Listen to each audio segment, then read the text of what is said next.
사도신경 고백하심으로 새벽 기도를 시작하겠습니다. 전능하사 천지를 만드신 하나님 아버지를 내가 믿사오며 그 외아들 우리 주 예수 그리스도를 믿사오니 이는 성령으로 잉태하사 본디오 빌라도에게 고난을 받으사 십자가에 못 박혀 죽으시고 사흘 만에 죽은 자 가운데서 다시 살아나시며 하늘에 오르사 전능하신 하나님 우편에 앉아 계시다가 산자와 죽은 자를 심판하러 오시리라. 성령을 믿사오며 거룩한 공회와 성도로부터 오는 것과 죄를 사하여 주시는 것과 몸이 다시 사는 것과 영원히 사는 것을 믿사옵나이다. 아멘. 찬송가 279장 찬양하겠습니다. 279장 인내하신 구세주여 함께 찬양하겠습니다.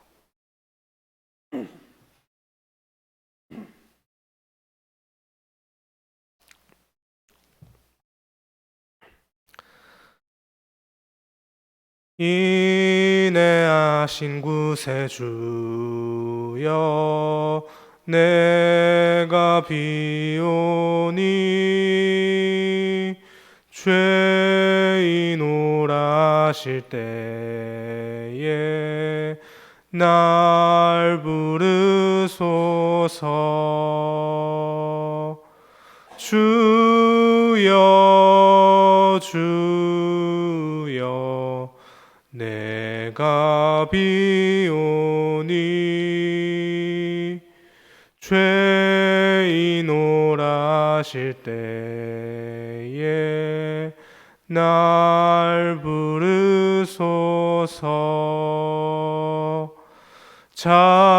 자비하신 보좌 앞에 꿇어 엎드려 자복하고 회개하니 믿음 주소서. 주여 주여 내가 비오니 죄인 오라실 때에 날 부르소서. 주의 공로 의지하여 주께 가오니 상한 마음을 고치시고 구원하소서. 주여 주여 내가 비오니 죄인 오라실 때에 날 부르소서. 만복 근원 우리 주여 위로하소서. 우리 주와 같으시니 어디 있을까. 주여 주여 내가 비오니 죄인 오라실 때에 날 부르소서.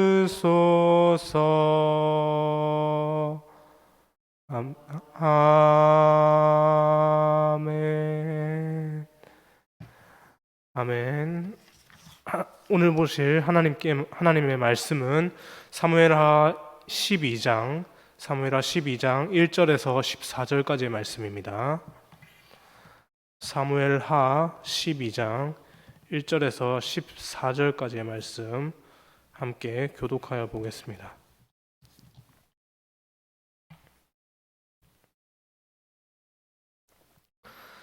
사무엘하 12장 1절에서 14절까지의 말씀입니다. 1절 말씀 제가 먼저 읽겠습니다. 여호와께서 나단을 다윗에게 보내시니 그가 다윗에게 가서 그에게 이르되 한 성읍에 두 사람이 있는데 한 사람은 부하고 한 사람은 가난하니 가난한 사람은 아무것도 없고 자기가 사서 기르는 작은 암양 새끼 한 마리뿐이라. 그 암양 새끼는 그와 그의 자식과 함께 자라며 그가 먹는 것을 먹으며 그의 잔으로 마시며 그의 품에 누움으로 그에게는 딸처럼 되었거늘.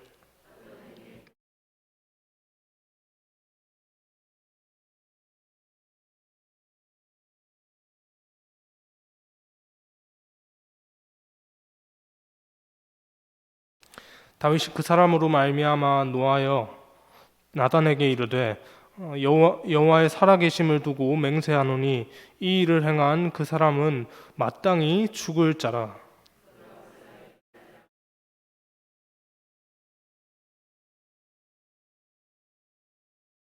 나단이 다윗에게 이르되 당신이 그 사람이라. 이스라엘의 하나님 여호와께서 이와 같이 이르시기를 내가 너를 이스라엘의 왕으로 기름 붓기 위하여 너를 사울의 손에서 구원하고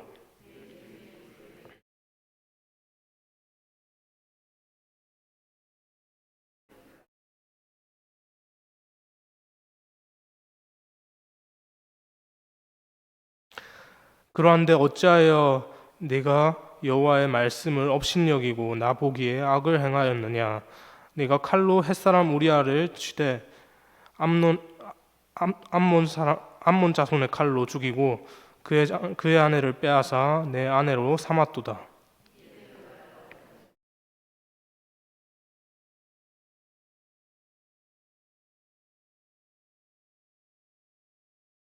여호와께서 또 이와 같이 이르시기를 보라 내가 너와 내 집에 재앙을 일으키고 내가 네 눈앞에서 네 아내를 빼앗아 내 이웃들에게 주리니 그 사람들이 내 아내들과 더불어 백주에 동침하리라.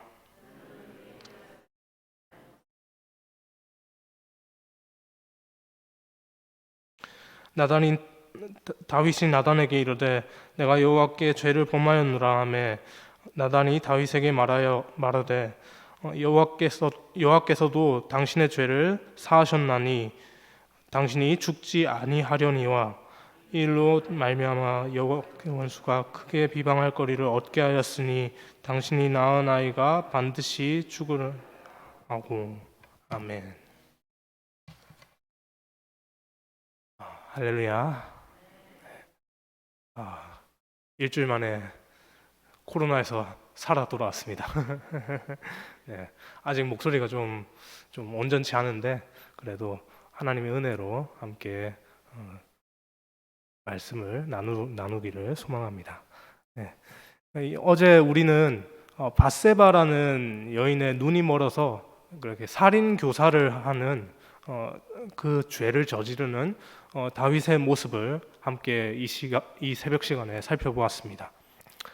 이 장면만 놓고 생각을 해본다면 다윗에 대해 어떤 평가를 내리실 수 있겠습니까? 성경에 기록되어 있는 다윗의 전체적인 평가는 내 마음에 합한 자라고 하는 하나님의 말씀이 있었습니다. 그렇지만 이 부분 우리아를 죽이는 다윗의 모습을 보면서 우리는 참 세상에 천하에 저런 나쁜 놈이 있나 라고 그렇게 생각할 수 있는 그 희대의 나쁜 놈이라고 부를 수 있는 그런 것들이 좀 떠오르기도 합니다. 오늘 매일 성경의 본문은 이 희대의 나쁜 놈으로 등극해버린 다윗에게 하나님께서 나단 선지자를 보내시는 장면입니다. 그리고 오늘자 매일 성경의 그 제목대로 자기가 나쁜 놈이 된 줄도 모르는 다윗에게 네가 바로 그 사람이다. 네가 바로 그 사람이다라고 그렇게 하나님께서 나단 선지자의 입을 통해서 직접 말씀하시는 그 장면이 오늘 장면입니다. 나단 선지자는 그렇게 본문 10절 이후부터 밧세바 사건으로 범죄한 다윗에 대한 그 여호와 하나님의 심판이 있을 것을 그렇게 10절 이후부터 그렇게 선포를 합니다.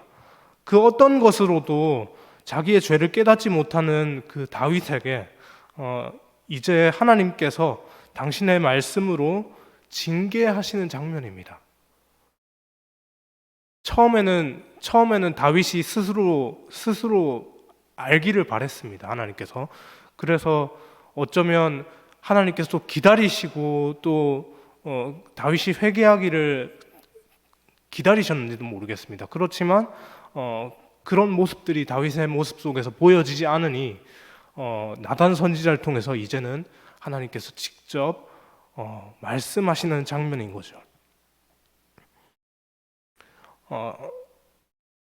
자기 마음대로 누군가를 오라고 하거나 가라고 하거나 또 뭐 그렇게 명령하고 사람을 또 저 사람을 죽여라, 저 사람은 죽이면 안 된다라고 그걸 살리기도 하고 죽일 수 있는 그런 권한이 어쩌면 그 당시 왕에게 있었습니다. 실제로 왕의 명령이면 그런 것들이 모든 것들이 다 행해질 수 있었죠.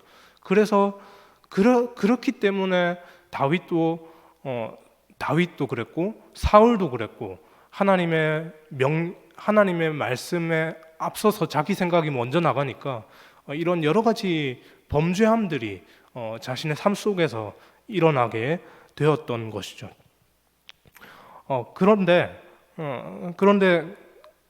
사실 그 부분은 인간의 착각 아닙니까? 굉장히 크나큰 착각입니다. 왜 그렇습니까? 하나님께서 다윗을 그 이스라엘의 왕의 자리에 세우셨기 때문에 그렇죠. 하나님께서 세우신 자리입니다. 그리고 결국에는 그 자리도 하나님께서 이스라엘의 왕 되시는 자리이지만 어디까지나 다윗은 청직이 된 입장에서 하나님의 그 말씀을 따라서 대리 통치를 하는 그런 것에 불과했음에도 불구하고 자신의 신분에 대해서 정확하게 깨닫지를 못한 것이죠. 그 상태에서 자기의 높은 자리만을 바라보고 막 내가 나다라고 그렇게 자만하면서 그렇게 범죄했던 것이 바로 다윗과 또 그 다윗 앞전에 있었던 사울의 모습이었습니다. 그렇게 자만하고 내가 최고다라고 생각하는 그 착각 속에 있는 그 다윗에게 하나님께서는 생사화복을 주관하는 이는 따로 있다. 그것은 바로 나다라고 하는 것을 분명하게 말씀하시는 것을 오늘 본문 나단 선지자를 통해서 보내시는 것을 통해서 그렇게 하고 계십니다. 하나님의 그 말씀을 나단 선지자는 분명히 그렇게 전했습니다. 그러나 처음부터 직설적으로 다윗의 잘못을 지적하지 않았고요. 예화에 빗대어서 깨달을 수 있도록 했습니다. 부자와 거지 예화를 사용해서 말이죠. 사실 이 비유에 나타난 부자의 모습은 영락 없는 다윗의 모습 그 자체였습니다. 그런데 안타까운 것은 이 당시 다윗은 이야기 속에 그 나단 선지자가 들려주는 그 이야기 속에 그 부자가 자신을 가리킨다는 것을 조금도 눈치채지 못할 만큼 그렇게 너무나도 완악해져 있었다는 것이죠. 이런 다윗에게 하나님께서는 이야기 속 부자가 바로 다윗 너다라고 분명하게 말씀을 하십니다. 하나님께서 다윗에게 책임을 추궁하시는 부분입니다. 분명히 하나님께서 책임을 추궁하시는 장면입니다. 그렇지만 우리는 이 책임 추궁의 장면 속에서 하나님께서 다윗에게 부어주시는 놀라운 은혜들을 발견할 수 있습니다. 여러분, 우리 하나님은 은혜가 풍성하신 분이십니다. 믿으십니까?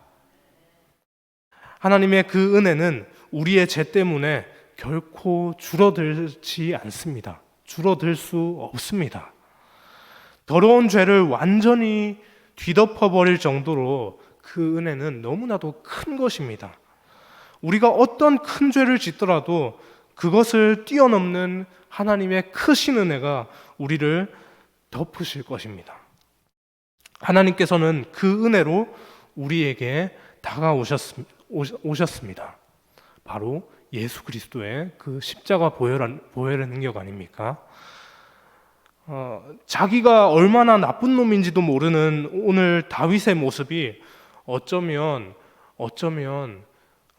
예수 그리스도의 그 한량없는 은혜를 이미 덧입은 우리에게 있지는 않은지 우리가 돌아보길 원합니다. 이미 우리가 예수 그리스도의 그 한량없으신 그 은혜들을 많이 받고 그 은혜 가운데 그 은혜 속에서 살아가고 있음에도 불구하고 나는 하나님께 받은 것이 없다, 도무지 기억나지 않는다라고 그렇게 은혜를 망각한 삶을 살지 않기를 우리가 간절히 그런 삶을 살지 않기를 간절히 바라고 또 바랍니다. 하나님께서는 우리에게 이미 당신의 은혜로 많은 것들을 허락하여 주셨습니다. 예수 그리스도의 십자가 보혈의 공로, 그 은혜가 가장 큰 것이지만 우리가 사실 지금 이 순간에 이 시간에 이렇게 이 땅 가운데 살아가는 것조차도 너무나도 큰 하나님의 은혜 아닙니까? 하나님께서 생명을 주관하시는 하나님께서 우리의 생명을 거둬가시면 우리의 생명은 지금 이 자리에 존재할 수도 없는 것입니다. 그럼에도 불구하고 우리가 이 땅 가운데 하나님의 이름을 고백하면서 이렇게 살아갈 수 있다는 것, 이 시간에 살아갈 수 있다는 것 또한 너무나도 큰 하나님의 은혜입니다. 우리가 예배 때 자주 부르는 그 복음송의 가사가 있지 않습니까? 모든 것이 은혜, 은혜, 은혜, 한없는 은혜, 내 삶에 당연한 건 하나도 없었던 것을 모든 것이 은혜, 은혜였소. 아멘입니다. 하나님의 사랑하심으로 우리는 값없는 그 은혜들을 날마다 매 순간마다 그렇게 누리면서 받아 누리면서 살아갑니다. 이미 많은 것을 받아 누리고 있으니 이미 우리에게 많은 것들이 주어져 있으니 바라기는 우리 안에 있는 탐심들, 나에게 지금 나에게 있는 것은 모르겠고 나에게 지금 저것은 필요해. 지금 나한테 있는 거는 모르겠고 나한테 저거 없는 건데 나 저거 필요해 라고 그렇게 끊임없이 우리 속에 끓어오르는 그 탐심들이 우리에게 생기지 않기를, 그 탐심들을 끊임없이 날마다 기도함으로 억누를 수 있기를, 하나님께 내어놓을 수 있기를 주님의 이름으로 간절히 소망합니다. 탐심을 살아가는 것이 얼마나 심각한 죄인지를 깨닫게 해주시는 하나님의 은혜가 충만하기를 소망합니다. 철저히 죄로부터 구별된 삶을 사는 것이 바로 우리를 향하신 하나님의 뜻이기 때문에 그렇습니다. 그럼에도 불구하고 죄에 빠지게 된다면 어떻게 해야 할까요? 하나님께 즉각 회개할 수 있어야 합니다. 오늘 본문에서 하나님께서는 회개하는 다윗의 죄를 용서하셨습니다. 다윗 자신의 생각으로 얼마든지 이미 하나님께 범죄했으니 다 끝났구나 라고 그렇게 답을 다 내버리고 결정을 해버리고 체념을 해버리고 그렇게 막 나가는 인생을 살기로 선택할 수도 있었지만 그는 하나님께 돌이키는 선택을 합니다. 나단 선지자가 그게 바로 당신입니다 라고 얘기했을 때 그 얘기를 듣고 주여 제가 잘못했습니다 라고 바로 돌이키는 모습을 보이죠. 우리가 하나님께로 회개하고 돌이킬 수 있는 이것도 하나님께서 우리에게 주시는 큰 은혜의 방편인 줄 믿습니다. 그 은혜가 오늘 다윗에게 주어졌습니다.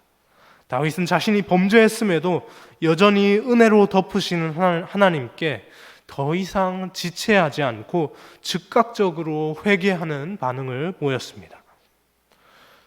혹시 이미 죄에 빠져서 돌이키기에 너무 늦었다라고 생각을 합니까? 그렇지 않습니다. 은혜가 풍성하신 하나님 앞에서는 회개하기에 너무 늦은 때는 없습니다. 하나님께 징계받는 중이라고 생각되는 상황 속에 혹시 여러분의 삶의 모습 일부분이 삶의 모습들이 환경들이 그렇게 처해져 있는지 모르겠습니다. 그 징계를 하나님께서 주시는 은혜로 감사히 받고 즉각적으로 회개할 수 있는 그 놀라우신 하나님의 은혜가 있기를 소망합니다. 하나님께서 우리를 징계하시는 것은 자기 자녀를 죄에서 끌어내시고 다시금 죄에 빠지지 않도록 하려고 하는 것임을 기억하길 소망합니다. 징계를 오해해서는 안 됩니다. 징계는 형벌이 아니라 우리를 거룩함으로 이끄시는 하나님의 사랑입니다. 죄를 지었다고 이미 다 끝났다고 거룩하신 하나님께 거룩함으로 나아가는 것이 마땅한데 죄를 지었으니 어떡하냐, 소망이 없다, 끝났다 라고 그렇게 포기하지 않기를 원합니다. 하나님은 아직 우리를 포기하지 않으셨습니다. 끝끝내 계속해서 우리를 향해서 손 내미시고 그 죄 가운데서 끄집어내시길 원하시는 분이 바로 하나님이십니다. 회개한 자를 용서하실 뿐만 아니라 거룩함으로 이끄시기를 포기하지 않으시는 그 주님의 은혜를 의지하면서 오늘 하루도 그렇게 살아가는 우리 모두가 되기를 주님의 이름으로 소망합니다. 그 하나님의 은혜가 풍성하신 그 은혜가 한량없으신 그 은혜가 오늘 하루도 우리의 모든 삶을 덮는 그 놀라운 축복이 우리 모두에게 있기를 주님의 이름으로 소망합니다. 네, 기도하겠습니다. 하나님 감사합니다. 하나님 이미 우리 가운데 죄를 범해서 너무 먼 길을 돌아와서 너무나도 멀리 와서 하나님께 이제는 돌이키기엔 너무 늦은 때가 아닌가라고 그렇게 생각되는 그런 때가 있지는 않습니까? 하나님, 그때 하나님 우리가 분명하게 하나님의 말씀을 붙잡으며 나아가기 원합니다. 기억하며 나아가기 원합니다. 하나님은 결코 우리를 향해서 마지막에 끈조차도 놓지 않으시는 그 신실하신 분이심을 하나님 우리가 기억하게 하여 주옵소서. 하나님께서 놓지 않으셨는데 우리가 먼저 우리의 삶에 대한 우리의 삶에 대한 부분들을 놓치고 이미 죄를 범했으니 이미 하나님께 가까이 나아갈 수 없으니 그냥 막 살겠다라고 그렇게 우리의 삶을 내어 던지지 않도록 하나님 인도하여 주옵소서. 하나님, 날마다 죄 가운데 구별되는 모습으로 살아낼 수 있도록 하나님의 힘을 구하고 하나님의 은혜를 구하며 그렇게 하나님의 뜻대로 살아갈 수 있는 우리의 모습 되게 하여 주시고, 또한 그 모습대로 살아가지 못했을 때 즉각적으로 하나님의 말씀에 회개하며 반응하며 나아가는 우리의 모습이 되게 하여 주옵소서. 그 은혜가 오늘 우리의 삶 가운데도 있기를 간절히 소망하오며 감사드리며 예수 그리스도의 이름으로 기도합니다. 아멘.